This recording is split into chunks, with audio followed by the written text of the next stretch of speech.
La compagnie aérienne nationale Air Algérie traverse actuellement la plus grave crise de son existence.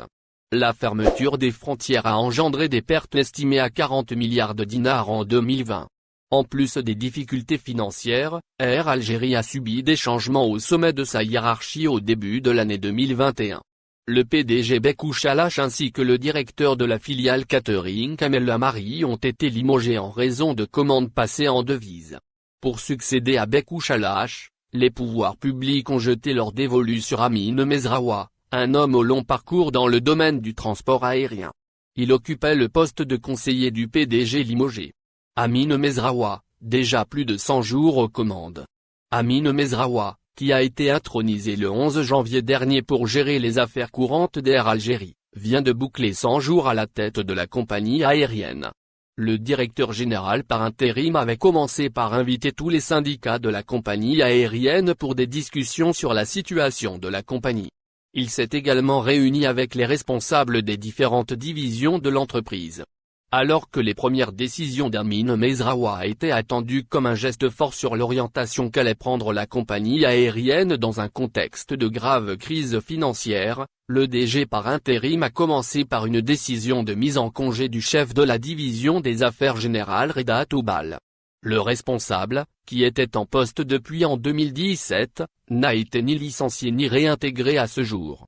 Depuis la nomination d'Amine Mezraoua, on assiste à un retour en force des membres de l'équipe dirigeante de la compagnie du temps de Mohamed Salah Boultif dont il est réputé être proche.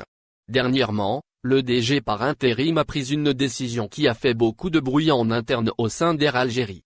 Amine Mezraoua a procédé au recrutement externe d'un chef du protocole alors que la compagnie aérienne traverse une crise financière sans précédent et trouverait même des difficultés à assurer les salaires de ses 9000 collaborateurs.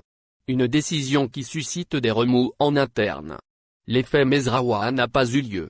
Pourtant, l'arrivée d'Amine Mezraoua à la tête d'Air Algérie avait suscité quelques espoirs quant au règlement de plusieurs dossiers notamment le bras de fer avec les partenaires sociaux sur l'épineuse question du plafonnement des salaires en cette période de crise financière et sanitaire.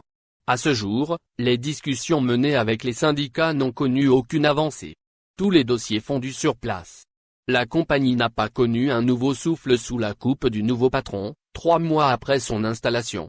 Autre point important, la trésorerie de la compagnie s'effrite à un rythme vertigineux dans un contexte marqué par la suspension du trafic régulier à l'international depuis mars 2020 et des vols de rapatriement depuis le 1er mars dernier.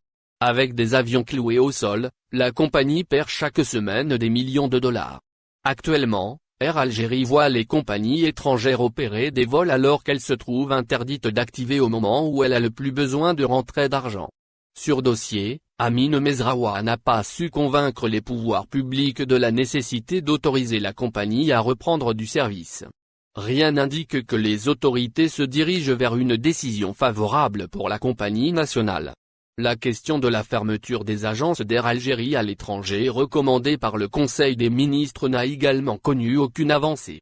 Un dossier d'une grande importance et qui coûte chaque année des sommes faramineuses en devises alors que la compagnie se trouve dans un énorme gouffre financier. Merci de vous abonner à la chaîne et n'oubliez pas d'aimer la vidéo et cliquer sur la cloche pour recevoir toutes les nouvelles.